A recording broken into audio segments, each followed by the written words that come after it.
Hello dear student. आज हम लोग फिजिक्स में पहला चैप्टर पढ़ेंगे क्लास 10th के लिए। और ये हमारा पहले चैप्टर का पहला पार्ट है और सभी बच्चों के लिए ये चैप्टर काफ़ी हेल्पफुल होगा क्लास 10th के बच्चों के लिए बोर्ड एग्ज़ाम के लिए।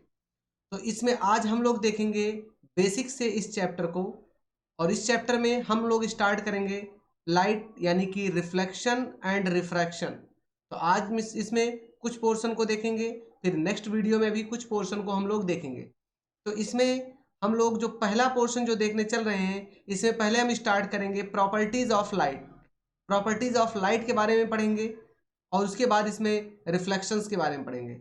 अब हम ज़्यादा देर ना करते हुए टॉपिक को स्टार्ट करते हैं। तो सभी बच्चों को जैसा कि पता होगा कि हमारा जो पहला टॉपिक है वो क्या है, प्रॉपर्टीज़ ऑफ लाइट।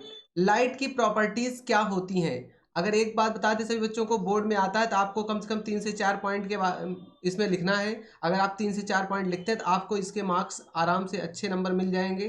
तो हम लोग 3 से 4 पॉइंट के बारे में देखेंगे इसमें। जैसा पहला टॉपिक जो हमारा है properties of light. Properties of light क्या होती है ये सभी बच्चों को पता होनी चाहिए।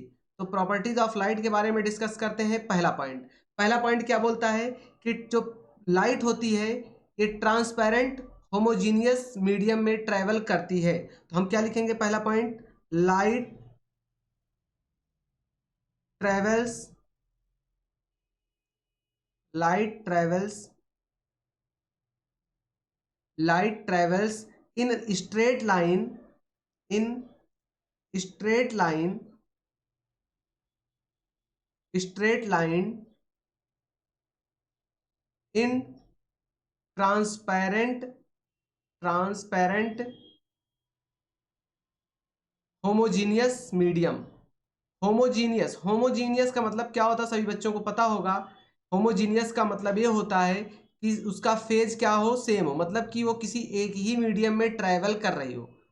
Transparent homogeneous medium. तो पहला पॉइंट क्या हो गया प्रॉपर्टीज में, light travels in straight line in transparent homogeneous medium. अब हम दूसरे पॉइंट की बात करते हैं बच्चों। दूसरा पॉइंट क्या है, लाइट जो होता है वैक्यूम में उसकी स्पीड जो होती है कितनी होती है, speed of light speed of light in air या वैक्यूम, इन एयर या वैक्यूम। अगर हम वैक्यूम की बात करते हैं, वैक्यूम मतलब जहां पर एयर भी ना हो, VACWM वैक्यूम। लाइट देखो, speed of light in air या वैक्यूम में अगर हम बात करें कितनी होती है, इज 3 × 10⁸ मीटर पर सेकेंड। ठीक है बच्चों, 3 × 10⁸ मीटर पर सेकेंड।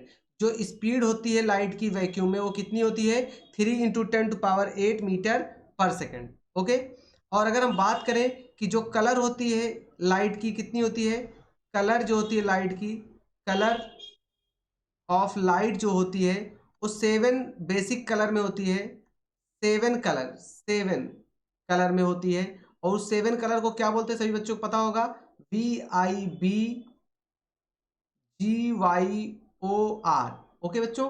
तो अगर सभी बच्चे ध्यान दें तो ये जो हमारा पॉइंट है तीनों प्रॉपर्टीज का बहुत इंपॉर्टेंट है। तो ये तीनों पॉइंट सभी बच्चों को पता होना चाहिए कि लाइट जो है पहली चीज तो स्ट्रेट लाइन में ट्रेवल करती है। Speed of light in vacuum कितनी होती है, 3 × 10⁸ मीटर पर सेकेंड होती है। और कलर जो होती है लाइट की वो कितनी होती है, 7 डिफरेंट कलर्स में होती है। ठीक है बच्चों, उम्मीद करते हैं कि ये पॉइंट आपको समझ में आ गया होगा। चलते हैं आगे नेक्स्ट टॉपिक पर। ये हमारा है नेक्स्ट टॉपिक। और इस नेक्स्ट टॉपिक में हम लोग देखते हैं, इसमें बीम ऑफ लाइट की बात की जा रही है। अगर बीम ऑफ लाइट की बात की जा रही है तो सभी बच्चों को पता होना चाहिए कि बीम ऑफ लाइट क्या होती है। अगर हम सिंपली बात करें, जैसे कोई लाइट ट्रेवल कर रही है, वो बंडल्स के फॉर्म में चल रही है, कई लाइट रेज एक साथ चल रही है, तो उनको बोलते हैं बीम ऑफ लाइट, यानी कि group of light rays are called as beam of light. ऐसा भी बोल सकते हैं, या हम ऐसा इसको लिख सकते हैं। यहाँ पर क्या लिखते हैं देखते हैं। क्या है बीम ऑफ लाइट, सभी बच्चों को पता होना चाहिए कि अ ग्रुप ऑफ रे of light a group of रे ऑफ लाइट रे of light, a group of रे of light is is travelling in the travelling in the same direction in the same direction in the same direction are called as beam of light are called as beam of light। Okay बच्चों, तो आप लोगों को ये पता चल गया होगा कि इसमें कहा जा रहा है a group of rays of light is travelling in the same direction are called as beam of light. किसी एक डायरेक्शन में कई रेज, मतलब लाइट की कई रेज एक साथ चल रही हो तो उनको क्या बोलते हैं? Beam of light. अब अगर बात किया जाए कि बीम ऑफ लाइट के टाइप कितने हैं भाई, तो इसके 3 टाइप है। कितने टाइप है बेटा? 3 टाइप्स है, 3 टाइप्स। ये 3 तरीके के होते हैं। ये तीनों तरीके कौन कौन से हैं इसके बारे में हम लोग देखते हैं। इसमें एक जो पहला हमारा तरीका है आपके सामने लिखा गया है। पहला जो तरीका है वो कौन सा है? पहला तरीका हमारा है कन्वर्जेंट, दूसरा है डाइवर्जेंट और तीसरा है पैरेलल। अब कन्वर्जेंट, डाइवर्जेंट और पैरेलल का मतलब क्या होता है? अगर बोला जाए कि कोई भी लाइट चल रही, कई लाइट चल रही हैं और किसी एक पॉइंट पर मीट कर रही हैं, कई लाइट रेज चल रही हैं किसी एक पॉइंट पर मीट कर रही हैं, तो उनको बोलते हैं कन्वर्जेंट ऑफ लाइट। क्या बोलते हैं? Convergent of light. और डाइवर्जेंट का मतलब क्या होता है कि अगर ये बोल दिया जाए कि सभी रेज, जो जितनी भी लाइट रेज हैं अपीयर हो रही हो किसी एक पॉइंट से आती हुई, तो उसको क्या बोलते हैं? डाइवर्जेंट बोलते हैं। और पैरेलल का मतलब ये होता है कभी भी दो लाइट एक दूसरे का ऐसे ट्रैवल कर रही हो जो एक दूसरे को इंटरसेक्ट ना करें, उसको बोलते हैं पैरेलल। तो हम लोग देखते हैं पहले कि कन्वर्जेंट क्या होता है, इसका डेफिनेशन पहले लिखते हैं। कन्वर्जेंट का मतलब क्या है कि if all the incident rays, if all the incident rays, incident rays, जितनी भी इंसिडेंट रेज हैं, if all the incident rays meet meet at one point, meet at one point is known as known as convergent of light, या convergent of light. हाँ, convergent, CONVERGENT, convergent beam of light, convergent beam of light. Okay बच्चों, अब ये बात समझ में आ गई होगी कि if all the incident raise, कोई भी रेज गिर रही है किसी एक पॉइंट पर, चाहे जितनी रेज गिर रही हो लेकिन किसी एक पॉइंट पर मीट कर रही है, तो उसको क्या बोलते हैं? Convergent beam of light. Okay, अब आते हैं नेक्स्ट टॉपिक पर। इसमें अगला जो हमारे पास है डाइवर्जेंट के बारे में देखते हैं। अब डाइवर्जेंट हमारे पास क्या है, क्या कह रहे हैं डाइवर्जेंट में, ये भी समझते हैं। डाइवर्जेंट का मतलब क्या है कि जितनी भी रेज है सभी एक पॉइंट से आती हुई हमको लगे, अपीयर हो, तो उसको क्या बोलते हैं? उस पॉइंट को बोलते हैं डाइवर्जेंट लाइट, यानी डाइवर्जेंट बीम ऑफ लाइट। क्या लिखेंगे इसमें? If all the rays, if all the rays, जितनी भी रेज हैं, इफ ऑल द रेज या light rays appear,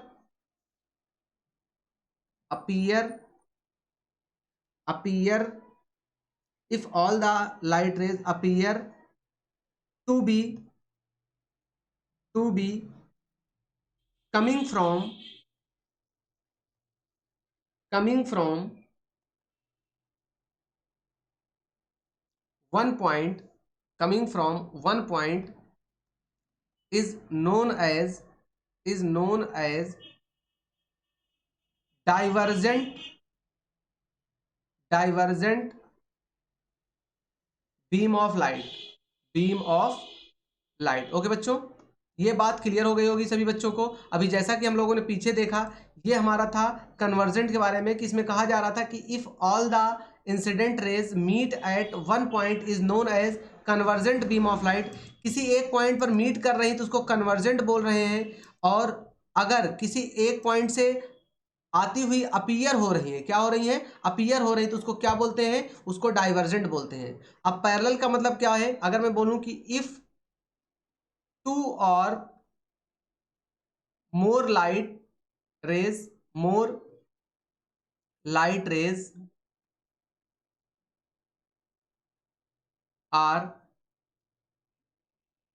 not intersect, not intersect या not cut at a point are known as, known as, क्या बोलते हैं इनको, इनको बोलते हैं parallel, parallel beam of light. क्या बोलते हैं, पैरेलल बीम ऑफ लाइट। तो सभी बच्चों की बातें क्लियर हो गई होंगी इतनी कि हमारे पास तीन टाइप की थी बीम, कौन कौन सी थी, एक तो डाइवर्जेंट, एक हमारे पास है कन्वर्जेंट, और एक हमारे पास है पैरेलल। कन्वर्जेंट का मतलब होता है कि वो किसी एक पॉइंट पर मीट कर रही हो, डाइवर्जेंट का मतलब ये होता है कि किसी एक पॉइंट से आती हुई अपीयर हो रही हो, और पैरेलल का मतलब ये होता है कि जो एक दूसरे को कहीं पर कट ना करें, यानी इंटरसेक्ट ना करें। ठीक है बच्चों, तो आगे चलते हैं अगले टॉपिक पर। ये हमारा है अगला टॉपिक। अगला टॉपिक हमारा ये भी काफी इंटरेस्टिंग है। इसमें क्या बोला जा रहा है इसको समझते हैं। ये हमारा है रिफ्लेक्शन ऑफ लाइट। क्या बोला जा रहा है इसमें, reflection of light. Reflection of light क्या होता है, सिंपल सा इसका डेफिनेशन होता है, सभी बच्चों को पता होगा कि अगर कोई लाइट रेज किसी एक मीडियम से ट्रेवल कर रही है और किसी पॉलिश्ड सरफेस से टकराती है, टकरा के उसी मीडियम में फिर से वापस चली जाती है, तो उसको बोला जाता है रिफ्लेक्शन। जैसे ये देखिए डायग्राम हमने दिया हुआ है, पहले डायग्राम समझते हैं कि कोई ये हमारे पास एक है इंसिडेंट रे। कौन सी रे है हमारे पास, इंसिडेंट रे। इस पॉलिश सरफेस पर हमारा एक तरीके का पॉलिश सरफेस है, हमारा ये पूरा पॉलिश सरफेस है पूरा एक तरीके का। अब इस पॉलिश सरफेस पर लाइट गिरती है किसी पॉइंट पी पर, पी पर गिरने के बाद एक क्या होती है, रिफ्लेक्ट हो जाती है, इसको बोलते हैं रिफ्लेक्टेड रे। तो मतलब किसी पॉलिश सरफेस पर कोई लाइट अगर इंसिडेंट हो रही है, after strikes on the surface it gets reflected in same medium are called as reflection. Definition भी हमने दे रखा है कि when a ray of light approaches a smooth polished surface and light rays bounces back, it is called reflection of light। मतलब इनका यही कहना है कि अगर कोई लाइट रेज किसी स्मूथ सरफेस पर गिरती है या पॉलिश सरफेस पर गिरती है और गिरने के बाद उस सेम मीडियम में रिफ्लेक्ट हो जाए तो उसको बोलते हैं रिफ्लेक्शन ऑफ लाइट। और इस रेज को बोलते हैं, हम देखा जाए इस रेज को बोलते हैं हम इंसिडेंट रे, इस रेज को बोलते हैं इंसिडेंट रे, और इस रेज को बोलते हैं हम रिफ्लेक्टेड रे। और यहां से अगर हम एक नॉर्मल ड्रॉ कर देते हैं तो इसको बोलते हैं हम नॉर्मल। क्या बोलते हैं, नॉर्मल बोलते हैं। अभी इसके बारे में लॉ में भी पढ़ेंगे, अगले लेक्चर में चलते हैं, अगले टॉपिक पर हम चलते हैं। ये हमारे पास है। अब इसमें पहले तो ये जानना जरूरी है सभी बच्चों को कि इंसिडेंट रे क्या होती है, रिफ्लेक्टेड रे क्या होती है, ये जानना जरूरी है। अगर हम ये कहें कि लाइट रेज जो किसी भी मिरर पर आके गिर रही है या मिरर के सरफेस पर आके गिर रही है, उसको क्या बोलते हैं, इंसिडेंट रे। तो देखो इसमें क्या लिखेंगे हम लोग कि the light raise light rays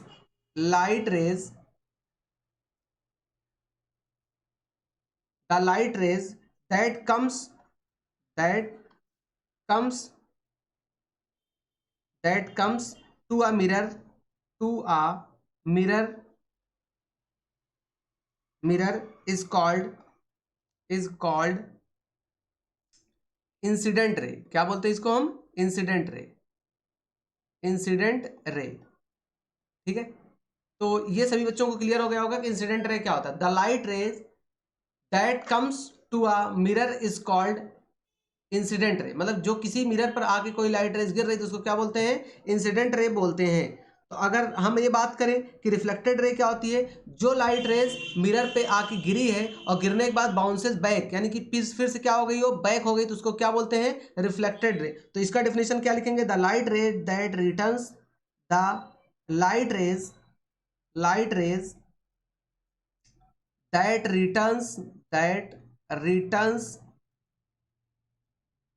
returns back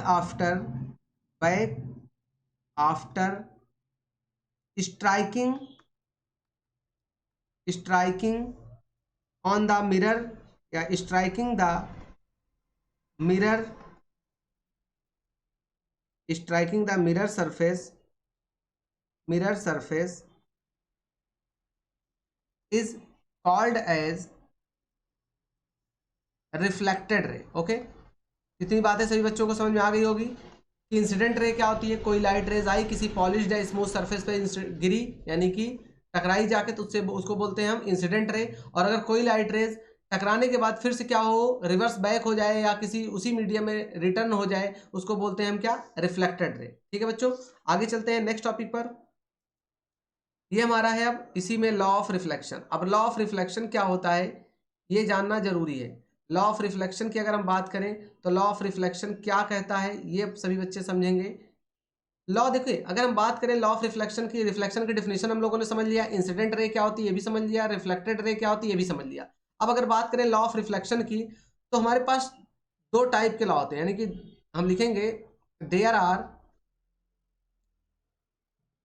to law of reflection.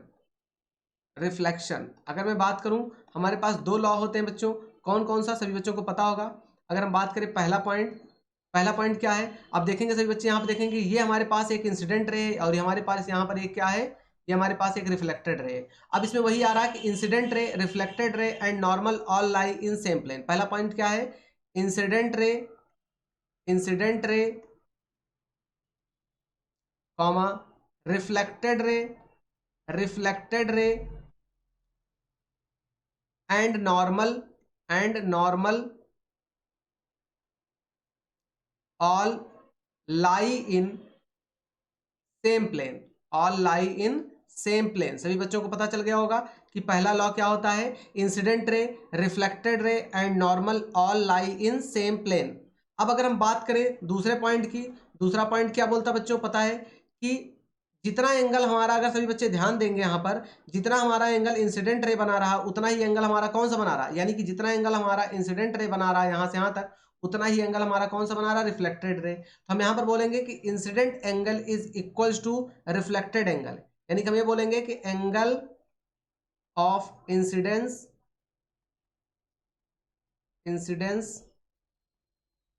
Equals to angle of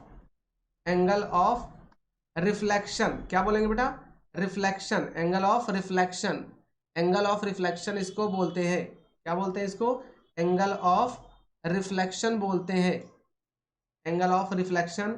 अच्छा, इसको डिनोट भी हम कैसे कर सकते हैं, अगर इसको शॉर्ट में लिखना चाहे तो इसको ऐसे लिख सकते हैं कि angle I equals to angle R, यानी कि incident angle is equals to reflected angle. ठीक है बच्चों, तो यहाँ तक हम लोगों का ये पोर्शन था आज का पहला लेक्चर, जो कि हमारा पहला पार्ट था फिजिक्स में, क्लास 10th के फिजिक्स के लिए, और चैप्टर का नाम है रिफ्लेक्शन एंड रिफ्रैक्शन। तो बेटा आज यहाँ तक हम लोगों ने कंप्लीट कर लिया है, सभी बच्चे इसको पढ़ते रहें, खुश रहें, और हम लोग मिलेंगे नेक्स्ट लेक्चर में नेक्स्ट पार्ट के साथ।